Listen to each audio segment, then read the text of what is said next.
been having a conversation this entire time and start it indeed abruptly like we always do. Hey, everybody, we're live. Welcome to the Unready room, as unready as ever, to talk about the newest episode of Star Trek Discovery. So welcome everyone in the chat who's live with us, and welcome everyone who's watching us later. We truly do appreciate having you. And already seeing a bunch of regulars in the chat. So welcome, David, of course, and Sam Lewis and TJ and Charlene and Sabco. Welcome. Great to see you all. So thank you so much. Yes, so I'm Dan Gunther. This is Brandy Jackala. How are you today? I am fine. I'm well for the most part, and that's a good thing. I want to treasure the things that I do have instead of thinking about the things that I don't. Because like you on Christmas Day, I watched Soul this morning and cried my little eyes out. So if you have not seen it and you have Disney Plus, please go watch it. It's absolutely wonderful. It is absolutely excellent. And I was pretty emotional through it as well. So I can definitely I can definitely back that up. Brandy, I'm going to ask you just to keep people entertained for a second. I'm going to go turn off my furnace because it just came on. I forgot to turn it off, and it is very loud when it starts to kick in. So I will be right back. Okay. We're the Unready room. We're living up to brand here. This is what we do, folks. So while Dan is doing that, I'll tell everyone right now, we did have our interview with Noah Averbach-Katz today on Infinite Trek. It will be out this coming week as an audio podcast if you didn't catch the live show. And that dude is a delight. He is an absolute delight, a wonderful person, an interesting person, had great stories, great insights. He's now on both sides of the aisle, where he started out as a fan and now he's part of Discovery, and just so many wonderful things. So honestly, if you see a podcast that he's on, just go listen to it because it's going to be great. That's all I'm saying. So I hope that I vamped long enough. Look, there we go. I finished my story at just the right time. Perfect. Darn it, that's not on our brand. We need to be unready. I'm sorry. Yeah. I don't know. I guess we messed that up, so we're still on. Well, then let's just be awkward for a moment, and then everyone will feel better. So absolutely. They won't feel like we're prepared or something. First of all, Sam Lewis, thank you so much. Good evening, Dan and Brandy. I'm not going to stay for the live as I'm watching Sukal right this moment. Okay, so you don't want to be spoiled. That's fair. I may pop back for the end of the live. Well, I hope you do. So yes. We'll be here. So thank you so much. Really appreciate that. Yes, thank you. All right. So Sukal, originally released title was The Citadel, but they pulled the old switcheroo on us. So. Yeah, apparently they are going to do that this season. There were people who were like, no, those pretty much the episode titles for the whole season. Well, not really.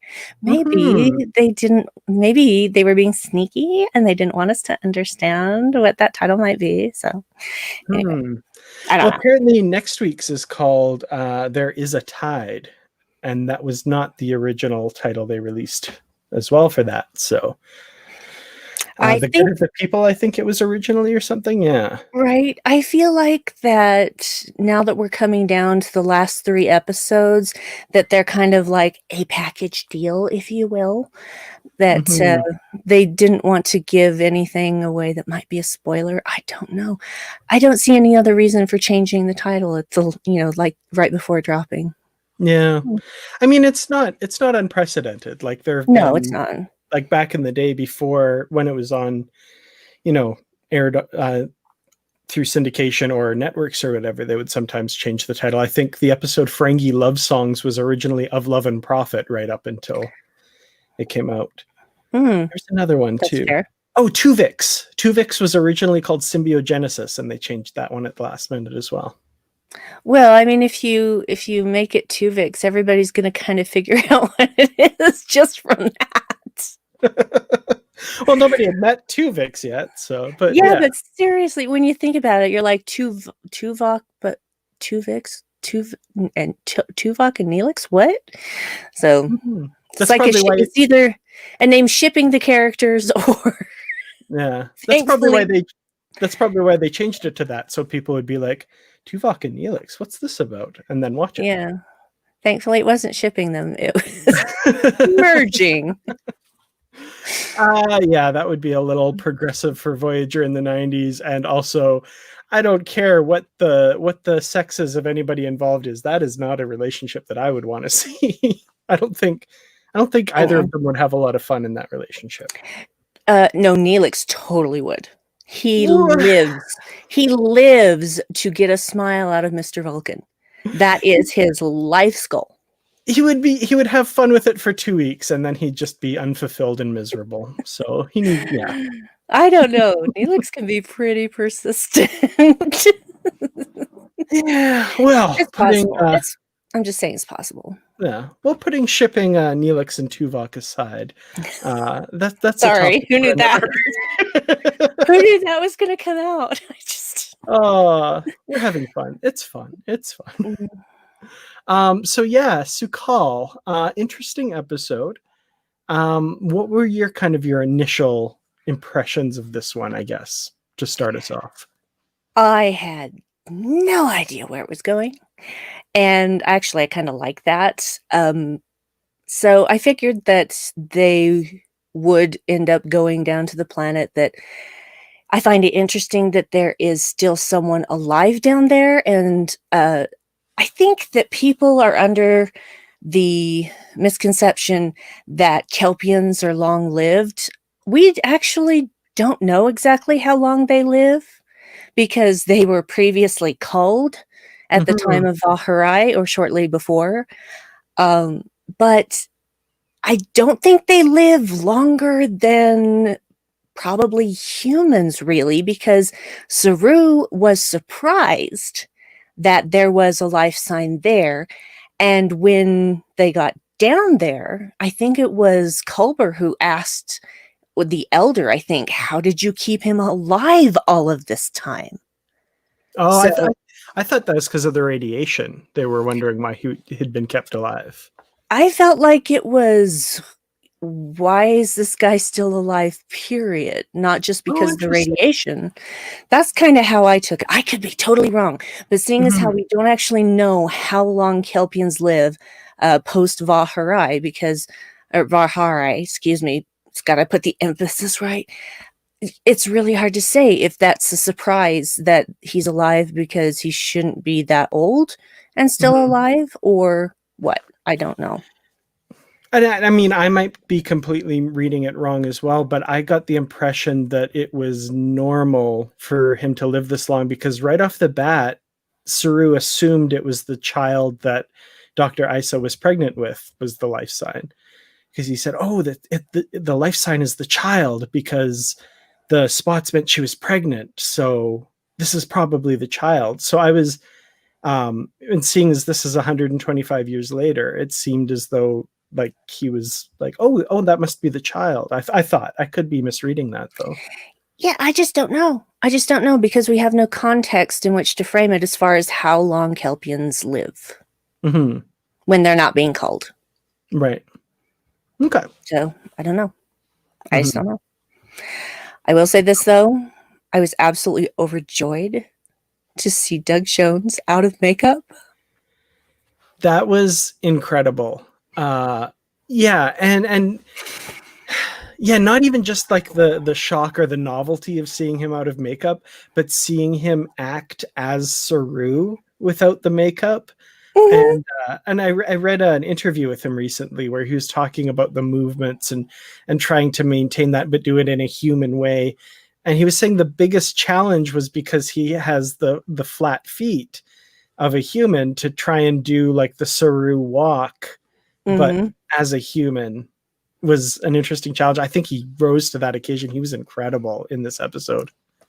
He was, and I love that we get this time with him in no makeup, because that's his thing. Everything he does is pretty much him covered up in makeup, and he is grateful for it. You know, he's not bitter about it at all. He knows that this is his wheelhouse, but giving him that chance to just look like himself was just so wonderful. Yeah, he Loved had a it really so nice much. like brown hairpiece too, though. That was cool. Because yeah, he shaved his head for the role of Yeah. Saru, so they gave him a really nice little brown hairpiece. I was like, oh, It he looks it good. really looked like his hair, you know? Mhm. It really looked like it was just his hair, because I wasn't even thinking about it at first, and then I was like, "Oh, yeah, he shaves his head," because otherwise it's really hard to apply that Saru head when you've Mhm. got hair, because bald caps just aren't the same, and it's easier to just not have hair and not have that extra layer. Like, this would be attached to the bald cap, which would then have to be attached to his hair, and, yeah, I get why it's just easier to shave the head. Mhm. So Absolutely. So yeah, we get Saru as a human, which is really cool. We also in this episode get Burnham as a Trill and Culber as a Bajoran, which is like, I admit when I saw those in the trailer last week, I was like, what the heck is going on? But I actually really like the explanation for why they appear as they do. oh, absolutely. Culber is a Bajoran. Whew, whew, got a little hot around the collar. Ridge noses. I mean, oof. I don't know. There's something sexy about Bajorans. I'm just saying. Yeah, I enjoyed that. It's interesting because this holographic program. I mean, when you think about it, this is Discovery's first real holodeck episode. Mhm. Except this is bigger, on a much bigger scale. But I wonder how much holograms have progressed that you can have this image projected to the point where you can't even tell the difference. You can't even tell that you're still you physically, Mhm. as well as appearance wise. Yeah. Because Saru remarks, "My heels are touching the ground." So he's feeling what it's like to be in that human body. Mhm. That's pretty cool. That's neat. Yeah. Yeah, very interesting. Yeah. Yeah, and yeah, everybody looked great. Culber, yeah, looked good as a Bajoran. I'm glad that he had the earring too. The last time we saw Bajoran, he was like a prisoner, right? So we didn't know, but he didn't have the earring. So I was like, is Bajoran culture kind of still the same? And I mean, maybe it is, maybe it isn't. But either way, I was happy to see the old Bajoran earring on there. That was pretty cool. Yeah, well, I would imagine if you're a prisoner in a slave camp, you're not going to really be all that worried about whether you still have your earring. It would probably be taken from him, you know? That's what I meant. That was my Yeah. assumption. Oh, okay, right. So, yeah. Also, Burnham kind of dressed like Little Red Riding Hood. That was weird. It was a little, yeah, a little minimalist design there, kind of going on. Yeah, You just a know, little, just a little fairy tale-ish. I don't yeah. know if that was purposeful. I'm guessing it probably was. To what She should end, have I appeared couldn't with like a say. basket over her arm or something. Just been like, yeah. Right, right. But we've never really seen her in red that much, so it was Mhm. just, it looked good on her. Yeah. Also, really happy to see in the holodeck the Gormaganders, and I kind of wanted I wanted them to like comment on that, be like, "Oh look, Gormaganders," but they never did. But that's okay. Yeah, I just shouted space fish, even though I knew they were whales. It was just funny. I'm like, oh, look at that. That was just really cool. It's a very dark holodeck, isn't it? Hmm. I mean, it's just Yeah, like lacking light yeah, absolutely. Very everywhere. moody. Very setting a mood for sure. Um, Yeah. yeah. Yes, Oh, yes, I know that Michael was the Red whoops. Angel, okay? But that's not the same as wearing the color red. Well, she glowed red, so that was, She yeah, it's she glowed close. red, but it's not the same as clothing is what I'm saying. It wasn't completely red. It just anyway. Semantics, details, mere details, as Q would And I say. I didn't say we hadn't ever seen her in red. I said we haven't seen her in red that much. It's okay, Brand. We're not nitpicking you, Brandy. You're fine.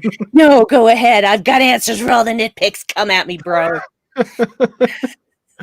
Okay, so yeah, we kind of skipped over the first part of this episode, but there's a bit of setup Mm. with Paul and Hugh. And also, we should comment on Adira Mhm. and the reappearance of Gray was kind of a nice little surprise here. What did you think of this and Gray's explanation for where he's been and why he hasn't been talking to Adira? I I actually really liked this scene because I have kind of felt the way Adira feels, like they're in a room where they feel like they don't fit in, even though they actually do, that they're seen as a compatriot, as an equal. And so they're feeling like they're alone in a room full of people. I know how that feels. So I was totally feeling them on that. And so when they say, look at everybody, they all have each other. And Stamets says, so do you, and you have us. And he motions at Culber and he says, we're kind of a package deal. That was sweet. Yeah. I love that so much. And then and you have me, and there's Gray. And I love Adira's reaction where he says, I'm sorry, and Adira's like, that's it? Like, yeah, you tell him. Hmm. Absolutely. Yeah, I don't know. The the fact of Gray's explanation is definitely an indication that there's something very different about everything that's going on. Like he's Agree. existing very independently of Adira, which is not something we've seen before and very odd. So I'm And hoping we yeah, get a bit more. I'm assuming in the next couple episodes we get a bit more about Gray and Gray's nature as he's existing right now because yeah, I'm really curious about that. I am too, and I have been since the beginning because I said in the beginning that this was different, that this was not your typical reacting to memories sort of thing. The Gray was actually there. And he does say, you're the only person that can see me. This is not how it's supposed to be. This is not normal. And so, I guess he took some time to try and figure out what the heck was going on and came up with zilch. And so he figured, well, I guess I could talk to Adira again. I'm like, you little dork. You're the only person you can talk to. I guess you may as well talk to them. Like, come on. Oh, and I love how Stamets says, is that Gray? And turns to him and is like, if this weren't a funeral, I would give you a piece of my mind. That was terrific. Definitely. Oh, space dads. Space dads. You gotta love them. I fully embrace now that they are space dads. They are Absolutely. space dads. And Adira is their child. So Mhm. they Yeah. have they've taken her, excuse me, taken them under their wing. The two of them have taken their you know what I'm trying to say. Sorry. No, I My almost apologies. did it myself. I'll be completely honest and caught Uh, myself I at the last second. So I've been so good too, and I really hate when I slip. My apologies for that. I'm working on it daily. we're all just working on it daily. Yeah, that's all you can ask for sure. The other thing I want to talk about is Book at the beginning, continuing in his words to make himself useful. When Mhm. Saru is kind of plowing the Discovery through the nebula with, a little bit of abandon and a little bit of like, oh, we got to get there, and everyone's kind of like, Saru, let's back off and find a new way to do this. And Book steps up and says, I'll take my ship. It's smaller, it can get through, and he basically scouts out a landing spot for Discovery in like a little area that's clear of radiation. So I thought that was fun. Him continuing to find a good place for himself on Discovery. Indeed, and he really was the only one that could do that because Saru was starting to endanger the ship. And it Hmm. took Michael saying, she said Captain, then she said Captain again, and then she goes, Captain Saru, and he finally snaps out of it. Mm-hmm. And yeah, that's when Book volunteers. And honestly, his ship was the best suited for doing that because it has that morphing thing where it can change its shape. So I was surprised though that he took the cat with him. Why would he do that? Just just put Grudge in a carrier and set her outside and then go. But Grudge being Grudge wouldn't have had that in a million years. No, she was fine. She's a queen, so She is a queen. She got her DNA researched as well, so she's fine. Yeah, I don't know what's going on with that front left paw though. You know, I loved that like knowing look between everyone else. Oh, she's kind of been favoring her front left paw, and they're like, we'll take a look. Grudge herself is probably like, oh, for God's sake, I'm fine. Yeah. Yeah, but the queen must be attended to, her every need satisfied. Absolutely. So yeah, let's go back to the holographic environment, and we've got our changed people. They've gone in there. Radiation is slowly starting to affect them, and they encounter various holographic teachers, I guess, and different lessons within the holo program. I thought this was really interesting, and I first want to comment on the replicator instructor and her costume. What was going on with that? Because like the main thing I noticed was like, oh, it's a jacket of some kind and the TNG era badge. That's kind of what I initially noticed. Later, when Bruce and I were talking about it for the podcast, I kind of paused and looked really closely at it. The trim on it is Discovery uniform-esque. She's got like 2 pips in the middle and a TNG badge, and what to me looks like an Enterprise era patch on her arm, which I'm like, okay, what is going on with this uniform? I don't know. I really loved it. I was like, I want to cosplay that. That's really cool. It was referencing so many things in one outfit. Yeah, that's I didn't take a very close look at it at first, simply because the first time I watched it was as a screener, and they're not as high resolution as the actual episode as it airs, and so I wasn't really paying attention to that. But that's the thing, the second time that I go through something, I can pay attention to things other than the story, because I already know what the story is going to be, and then I can focus on those little things like outfits and dialogue that I missed and all of those sort of things. So yeah, I didn't notice as meticulously as you did, but I love that that it's kind of a hodgepodge of things. Yeah. My speculation, and this is pure speculation, I'm like, okay, we've seen malfunctioning stuff all over. My guess is you can customize it to display whatever like uniform you want, just to change things up. And because of the malfunctions, the computer's just like, meh. There's a bunch of stuff in here. Well, like, okay. Excuse me. To be fair, Michael's outfit does change from one place to another when they go into a different area, and Culber's like, your outfit's changed, like the cloak is gone. And I forgot about that.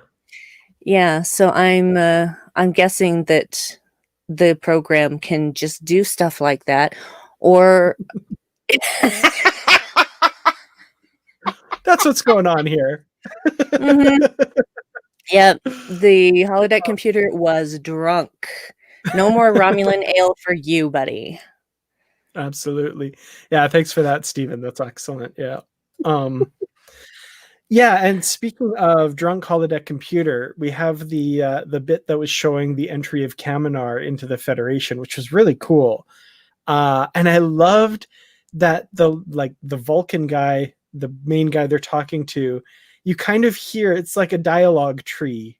And you know, you're a gamer, you know all about dialogue trees, but it's just going through and like expected responses, this or this, if this, then, you know, it's just like you see the code behind the dialogue, which was really cool. I would love to see the script for that.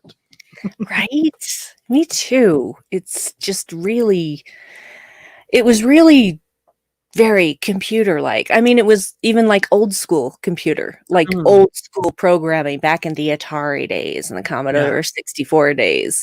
So, but that's what it reminded me of. I'm like, I'm suddenly back in my childhood in my 7th grade computer programming class going, I don't understand any of this yet. So Yeah. I got there. I'm not a computer programmer, but I passed. No, me neither.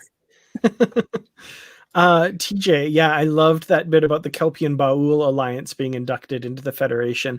I love that, okay, we get confirmation the Kelpians didn't all like shoot all their spiky things at the Baul and take over the planet again. They did Right. form a new cooperative and join the Federation together. So that was really good to hear. I didn't think that would happen, but I like that we get the confirmation that, yeah, they went together into the future arm in arm. All that swelling Federation anthem playing and stuff. So there's a Federation anthem. There is a Federation anthem. Yes. The Deep Space Nine episode, Take Me Out to the Holosuite. You can hear it. You're right. Oh man, I got to go back and rewatch that episode. It's been a while. It's been a few years. Indeed. I'd love to watch Deep Space Nine again. I love that show. Just do a Deep Space Nine podcast and then you'll have the perfect excuse. It's just what I need to do. Another podcast. Come on, I do like 7 of them and I'm fine. Okay, fine. No, I'm just kidding. That's not an official announcement. People know. No. Okay, what else do we want to talk about with regards to the holodeck? So, okay. The Kelpian Elder, which we've kind of briefly mentioned. I just want to say, like, what a beautiful pair of scenes with that guy with Saru. Like, when at first when he says, can I offer you a story? And they have to say, oh no, thank you. We have to do this. But then later when he says, can I offer you a lullaby? And Saru's like, yeah, I think that would be good about now. And it's just like, oh, that was really sweet. And then like just laying his hand on the back of Saru's head. Oh. Memories of home for him, because he hasn't been home since he got to the future. Absolutely. Yeah. Speaking of home, one thing we didn't mention is Kaminar is currently under threat as well from the Emerald Chain, apparently. And it seems very likely in order to draw Discovery out to capture the spore drive. So, like, that's another direction Saru's being pulled in as well at the beginning here. Not only is he eager to rescue this Kelpian, but also his homeworld is under threat. So he's very, he's kind of torn right from the get-go in this episode. He is, as Vance says, a little distracted. Yeah. So that may not have necessarily been the case earlier when Saru told him that wasn't the case, but it definitely is now.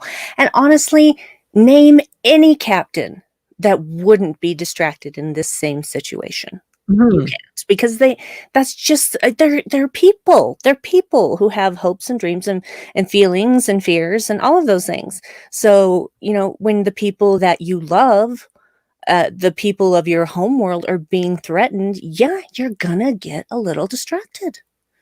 Absolutely, yeah. But we see that Discovery gets drawn out in other ways by the Emerald Chain anyway, by the end. So, which I think that was the plan. I think that the whole Kaminar thing was just a diversion. Absolutely, yeah. It's not good for Discovery. We'll get there though. First of all, the holodeck stuff. The bit with Burnham where she's pretending to be a new aspect of the holodeck program. This is, I think, oh man, it's not my favorite scene of the episode because I thought of another one, but it's up there. It's one of my favorite Burnham scenes of the season, I think. I just love her in this moment being like parental to this, this fully grown Kelpian, but who has a mind of a child because of he's not been socialized and stuff. And it's just an incredible scene. I love Burnham as a bit of a parental figure here. Yeah, well, she has shown that she's good with children. So, offering to let a toddler peel stuff off of Linus's face. As one does. As one does. I mean, why wouldn't you? I mean, he's shedding anyway. Really, the kid was helping more than anything else. Yeah, totally. So, but it seems like she's just got an affinity for nurturing. I guess is the right word. Yeah, and it was great to see that side of the character because, of course, we know Sonequa Martin Green has that side, but it's Oh, just great absolutely. to see that in Burnham. Just that was a really cool moment for her, I think.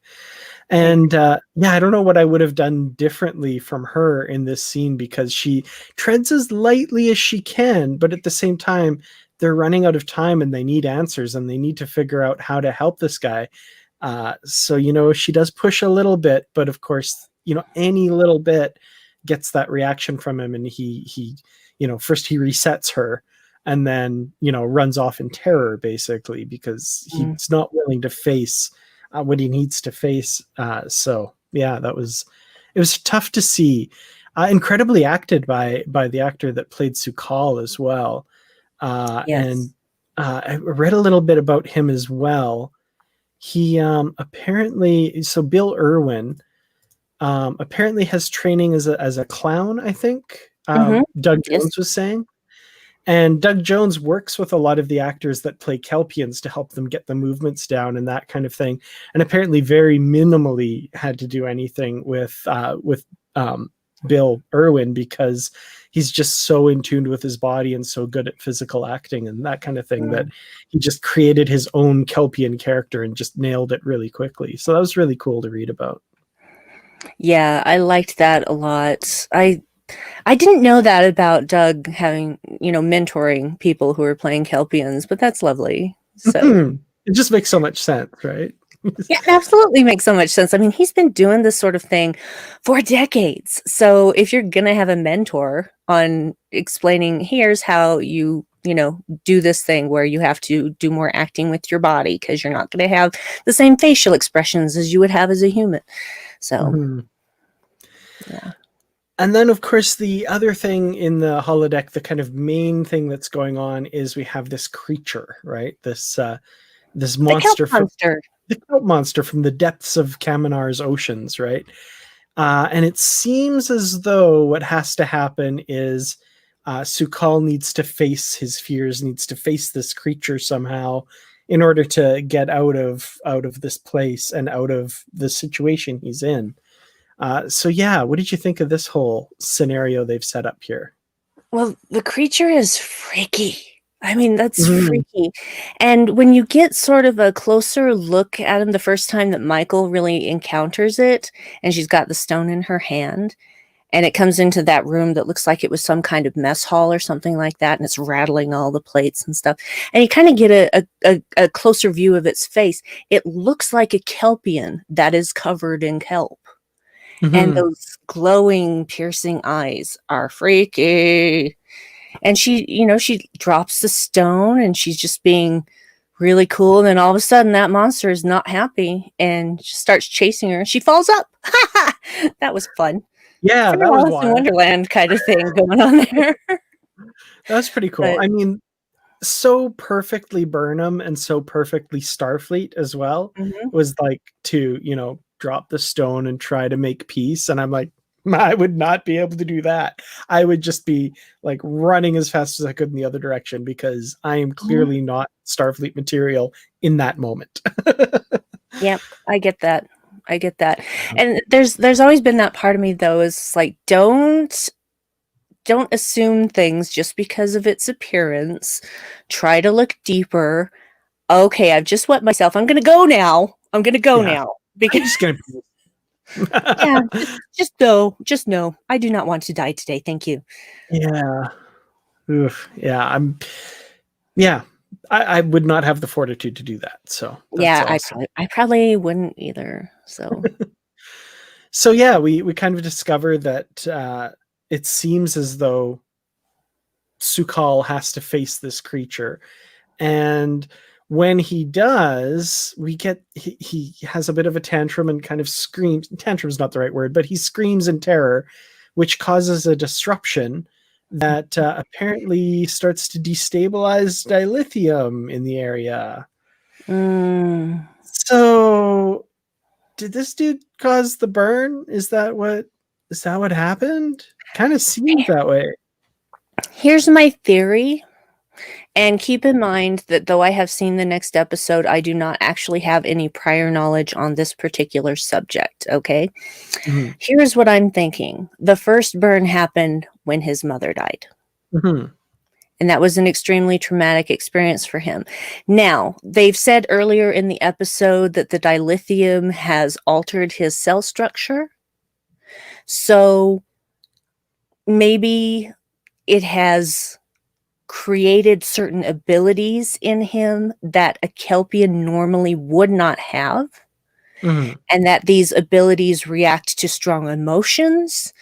This is all just theoretical. I really don't know, but it does seem like one of his outbursts is what caused the first burn, not that he knew that he was doing that Mhm. or intended for that to happen or even knows how to control it. Yeah. So, but I think it does have something to do with the combination of the dilithium and the radiation Yeah. and how that altered his cells, his DNA. That seems to be what Culber's kind of theorizing there. Mhm. And I don't know, I'm not casting judgment on that whole thing yet until I Yeah. know more, because there's more on the other side of all of this that like I just don't Yes. know yet. Right Yeah, a now I'm lot like, more. that seems weird. I don't know. I don't at I the season 1 build up, at this exact moment, I'm kind of like, okay, tell me more. Yeah, I don't think that there's anyone who is feeling differently on that front. So, Yeah. I am going to just let the story unfold and Mhm. see what happens, because 'cause I'm not going to judge how they're going to end a season when I haven't seen the end of the season. Absolutely. So, Yeah. I'm just gonna wait and see what they have in store because I really don't know. They've created something that's just kinda like, "Wait, what?" Mhm. So, this is not something we really can theorize that much about because it is something we just absolutely haven't seen before. Yeah. Like, as it stands right now, they've caused my eyebrow to go, "Hmm?" And Mm, and I'll reserve further judgment until, I'm yes. kinda like, "Huh, And yeah, that was me. I was just like, "Fascinating." yeah, that's, okay." Yeah. So, and then okay, so I've saved my favorite aspect of the episode to the end. Mhm, Uh, and I say the end, there's still more to discuss, but I've saved it till now to discuss. mhm. Let's talk about Tilly in command of Discovery, facing off against Osira. Yeah. First of all, Osira. I loved her this time around as a villain, like way more than I liked her first appearance. This episode, I'm just like, oh, I like her. I just like, when I say like, I mean she's a Mhm, horrible person and I enjoy watching her because like her initial trying to get under Tilly's skin, I was mhm, like, you catch me in the right mood. That absolutely works. Like I'm mhm. like, you've completely unnerved me and now I'm a mess in front of you. So I'm like, oh, she's good. But of course, Tilly is amazing in that scene. And I've rewatched that scene a few times because I just love, the Freudian aspects, all of that, like accusing her of projection and just being to the point where Osiris like, don't test me, Red. Like she can Oh, she you can don't do have nothing. anything better? Spit it back at her. Yeah. I love it. Yeah, she's like, "Oh, that means you don't have a comeback." Mm. Hmm. Yeah, Yeah. I loved it. I loved Tilly just taking the con for the first time. I loved her just the way she says, "Black alert," and everybody's smiling, and, I just love every moment that she's in command, Mhm. and I just love her fierceness and her confidence. And when Osira's like, "Yeah, I'll take your ship," and she's like, "No, you're not going to do that. Not now, not ever." Yeah. And I was like, that's a little killy coming out in there." Oh, yeah, yeah. No, she's, Tilly is killing it this Mhm. episode. She is killying it, and it's something that I've longed for 3 seasons now, is to finally see Tilly in command. And I'm sure that there are the haters out there that are like, yeah, well, she lost the ship.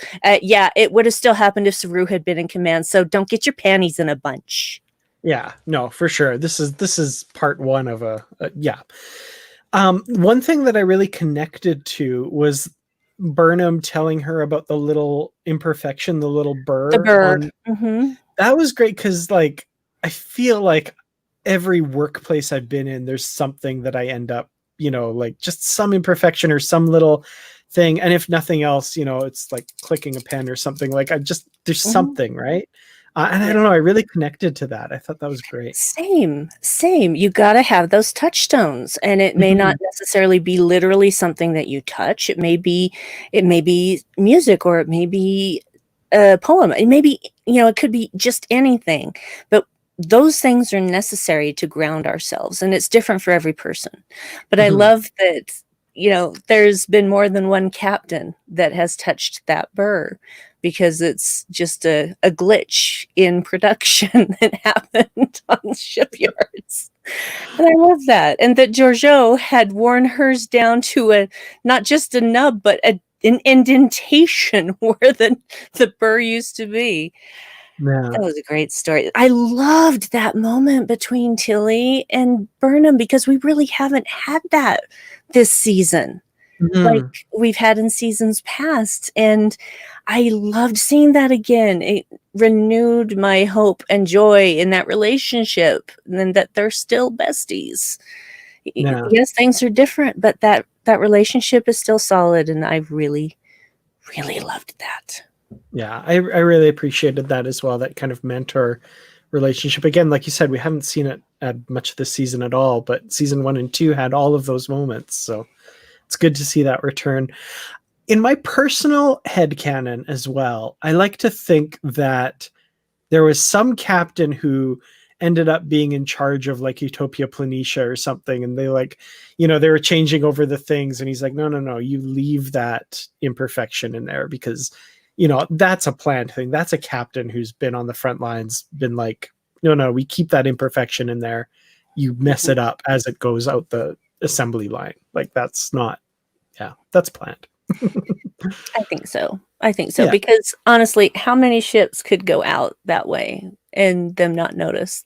They notice. They just let it be. absolutely. Yeah. Or like it disappeared on one production run and some captain like let them know, no, no, no, no. This needs to continue. So yeah.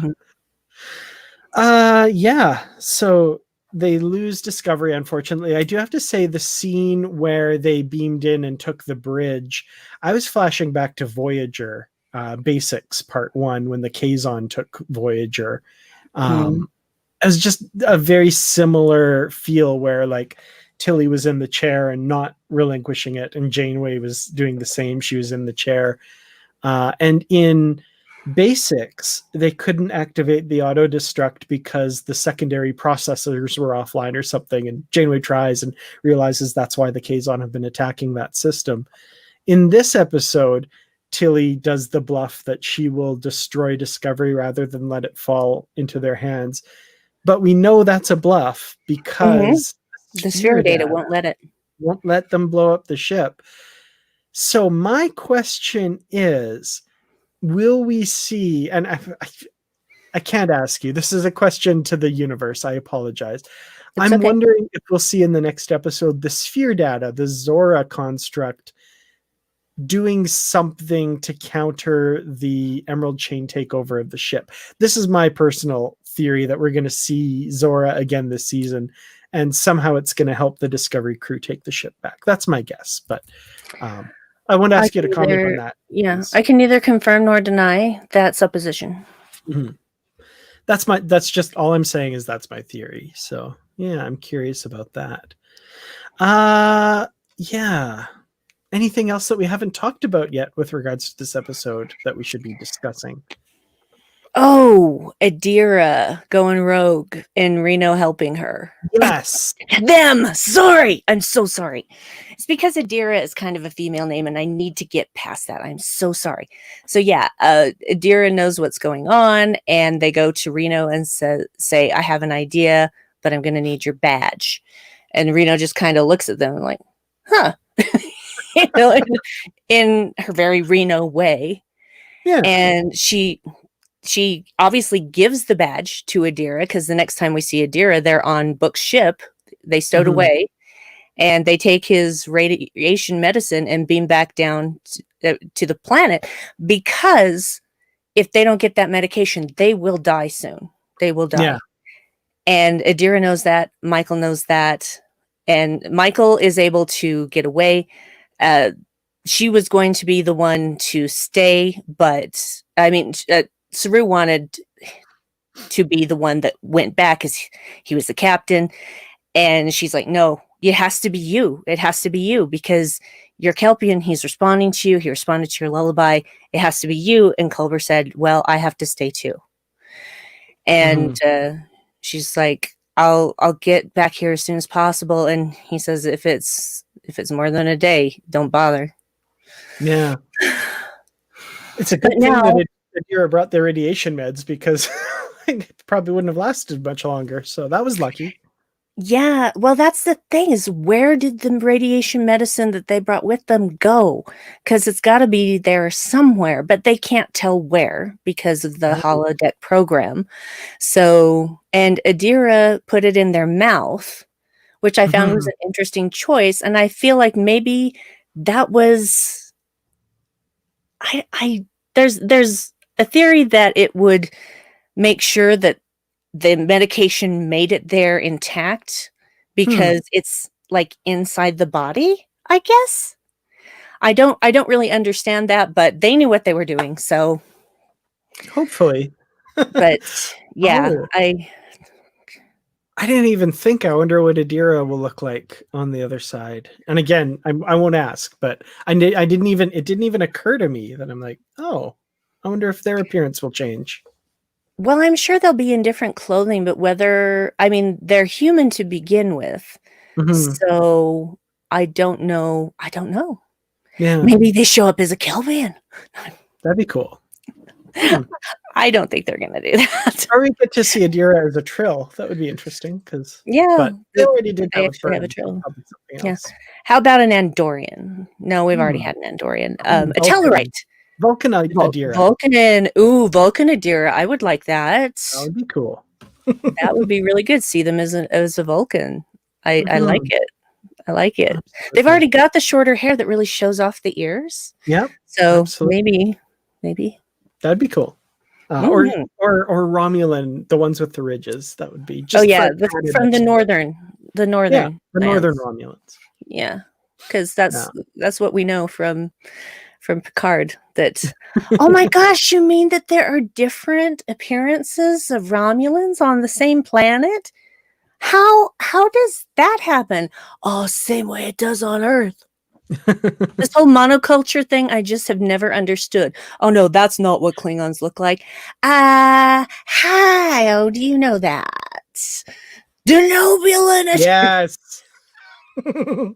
I love that.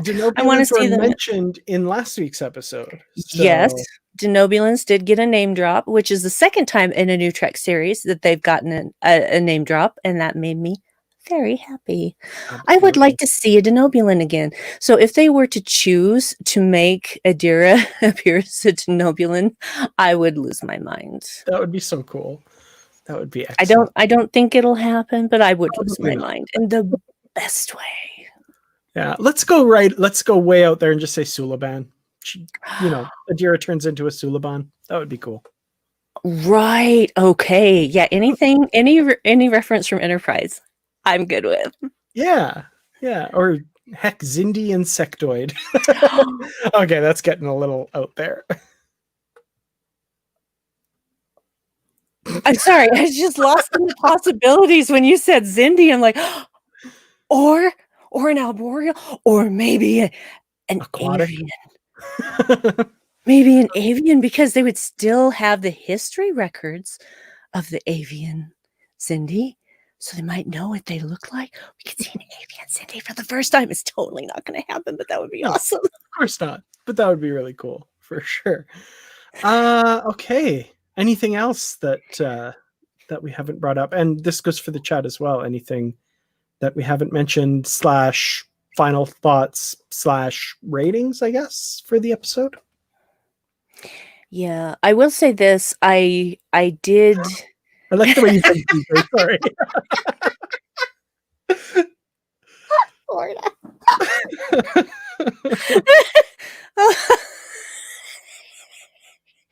Okay. Thank Sorry, you I for just had to that. throw that one up there. No, thank you for that. Thank you for that. I appreciate that. I did like the disagreement between Stamets and Culber when Culber said, "Yeah, I'm going down there," Mhm. and Stamets was like, "No, you're not." And Culber is just like, he says that I found a purpose I didn't even know I was looking for. And I have to be the one to go down there. I'm doing this for me. And Paul can't really say anything to that. He's just like, damn it. So he knows he has to let him go, because that's the thing, is that he was his own person, and he feels like he is the best person to go on this mission, and that's just the way it is. And Paul has to accept that. It's difficult. It is difficult when it's someone you love and someone that you've already lost once. Mhm. So that's yeah, Yeah, that's hard. absolutely. Excuse me. Yeah. Yeah, I really enjoyed this episode. I think the Tilly aspect was probably my favorite part of it for sure. That's why I'm wearing my Tilly Women of Trek pin today. Very nice. Oops. Kind of covered it back up with your name there. Sorry. That's okay. I'll just sit up like this. There you Oh, go. this is as high as my chair goes, so I can't do it any higher. But yeah, great moments from everybody. I think Mary Wiseman and Doug Jones, particularly in this episode, just kill it, which I end up saying for a lot of episodes because I love those two characters. I've always said, people ask me who my favorite Discovery character is, and it really depends if Saru or Tilly are on screen at the time, because it's kind of back and forth there, and when they're both on screen, it's just magic. So, Yeah. We've got some great Saru Tilly scenes this season, you notice too, eh? Yeah, we've had some really great scenes in general, just for everybody. But I love this dynamic between Tilly and Saru, which we saw budding in season 2. Mm-hmm. And now, they have more time to focus on that a bit. I really, honestly, it's no secret that my favorite Discovery main cast character is Tilly, for many, many reasons, which is not to say that I don't think everyone else on the show is absolutely magnificent. They are. I just have a more personal connection with Tilly because of the kind of character that she is, and that she's a curvy girl, and that, she's a person who people have been underestimating for a lot of her life. I know how that feels. So she's just really, Tilly is my heart. Tilly is always going to be my heart. Yeah. Yeah. For a lot of those reasons, similar reasons, I love Tilly. Yeah. But Saru as well, just his journey as a character. And, we're seeing some hints that maybe there, Burnham says he's distracted and maybe compromised right now. We're seeing some hints that, I think he's faltering a little bit, but I think he'll pull through. I think he's a really strong captain. And I think, like Burnham says, he is the right person for this mission right now. And, we need to trust Burnham and Tilly. Saru can't run back to Discovery right now. He's got to trust the person he's picked as his number one, that things are going to turn out. Even though Discovery is currently captured, I think, Tilly's still going to prove herself, and Saru's going to prove himself as well. So, yeah. I'm going to give it, I'm going to say 7.5. I'm going to give it a 7.5 Gormaganders. Oh, I don't like the idea of a 0.5 Gormagander flying around. Just pretend, 7.5 out of 10 Gormaganders, whatever that means. Yeah. I didn't think that through. Yeah, that's okay. I get that. The way I feel about this episode is like how Culber and Burnham look at Saru when he first comes into the light as a human, is just kind of like, Well, This has given me more questions than it has answered, but that's typical of something this late in the season. So it's kind of a episode, but there's also so many great moments in it. So Yeah, absolutely. Yeah. Oh, I have one more that I missed there. 8 out of 13 detachable cells. 13. Fraction there. I've not seen a lot of things rated out of 13, but I like it. I like it. That's a trend that needs to continue. Very 10 groovy. out of I 10 like it. Admirals. That's good. Yep.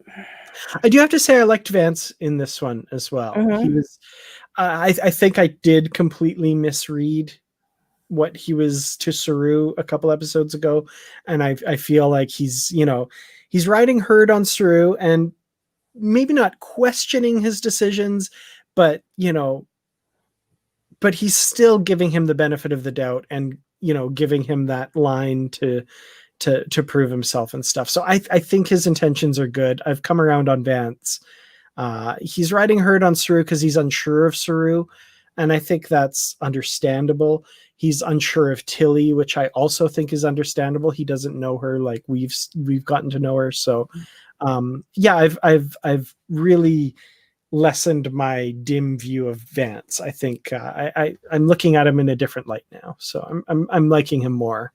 It was kind of like this, and then it went, and now it's back up here. So yeah, it's just been up here for me the whole time, but that's because I'm so partial to Oded Fair. So I know that has influenced my love, and that I fully admit that, and I'm not ashamed of it either. Absolutely. 2 episodes left. That's it. Only 2. And then our 26 straight weeks of Trek will be at an end, and I will be at loose ends. Mm-hmm. I will just be like, there's no new Trek. I know. I'm already a little bit out of sorts this week because there was no new Mandalorian yesterday. So I'm like, okay. I know, right? It's just like, duh. Yeah, 2 more weeks of Discovery though, and then I think I'm going to check out WandaVision because those trailers look wild. So yeah, I don't know. I'm actually super excited about that. And then I think a couple months after that is Falcon and Winter Soldier, and then a couple months after that is Loki. So there's a lot of stuff coming. There's stuff. A lot of people that I adore. So absolutely, there's that, but there's just always a hole in my life when there isn't new Trek. I've gotten so used to it, you guys. Yeah, no, it's true. I feel the same way, but we've got a couple more next week. We've got, like I said, There Is a Tide. ... is the name of the episode. Formerly The Good of the People, so they've changed up that episode. And then the final episode, the name we currently have is Outside, which I noticed in this episode. And again, that name may change if these last 2 are any indication, but Outside was a big part of this episode where, the Kelpian was freaking out about going outside and the whole idea of outside. And I really remembered that final episode title. So I'm looking at it like this, like, what's that about? But I have no idea. We'll find out in a couple of weeks. Indeed we will. Marg, thank you so much. Much appreciated. We always love having you in these streams, and it's not necessary, but thank you. Very much appreciated. We love you too. Yes, we do love you. Absolutely. So thank you all so much for joining us. Brandy, I guess, where can people follow you on the great World Wide Web? I don't know where I was going with that sentence. It's so good. I knew where you were going, even though you don't think you did. I think everybody knew where you were going. I don't know. Yeah, that's like that's the thing. As long as you get there, who cares how long it takes? You can find me on Twitter at Brandywine12. Brandy's with an I, 12 is a number. You can find me on too many podcasts. I do 3 Star Trek podcasts, not including the live shows. What the Future Holds, a Star Trek Discovery podcast with my husband Dave and our friend Chris Littlefield, and we have the weirdest, most amazing discussions on that show. The Vedic Assembly with my friends Nick and Liam. I almost said Lick and Liam. I'm sorry, boys. You know I love you. It makes up for that time where Liam called it Rice and Brees, and now I can't. I have to think every time I say one of their names. So it's now Rice and Brees. So I'm sorry, now I've done that with Nick and Liam. I love you guys so much. No, And actually, Lickeneum sounds like a futuristic swear. Like you get zapped by a computer. Lickeneum. That's what popped into my head. anyway, Pathetic Assembly, as you might have guessed, is about Deep Space Nine. And I also do boldly go with my friend Suzanne about the upcoming Strange New Worlds show that hasn't started production yet, but season 2 of Picard starts in February as far as production. So that's just was announced today that I saw. Jerry Ryan dropped that. So there's those. You can find those at holosweetmedia.com or just look on your podcatcher. And then I do a podcast with my husband called The Dark Corner Podcast, where we look at stuff and things from a darker perspective. And we have some really weird, wild discussions there as well. And I do a solo podcast called Headcanon that has kind of been on hiatus while I'm doing 50 million other podcasts. I'm going to get back to it, I swear. And you can find that on both of those on darkcornerpodcast.com. This show, obviously, and also Infinite Trek on Saturdays at 1 p.m. Mountain on the Outpost 13 Twitch channel, which that is going to transfer over to YouTube in the new year. Details forthcoming, but it will be on the Outpost 13 YouTube channel at that point. And that is it. Absolutely. And to answer, TJ answered Marg's question perfectly.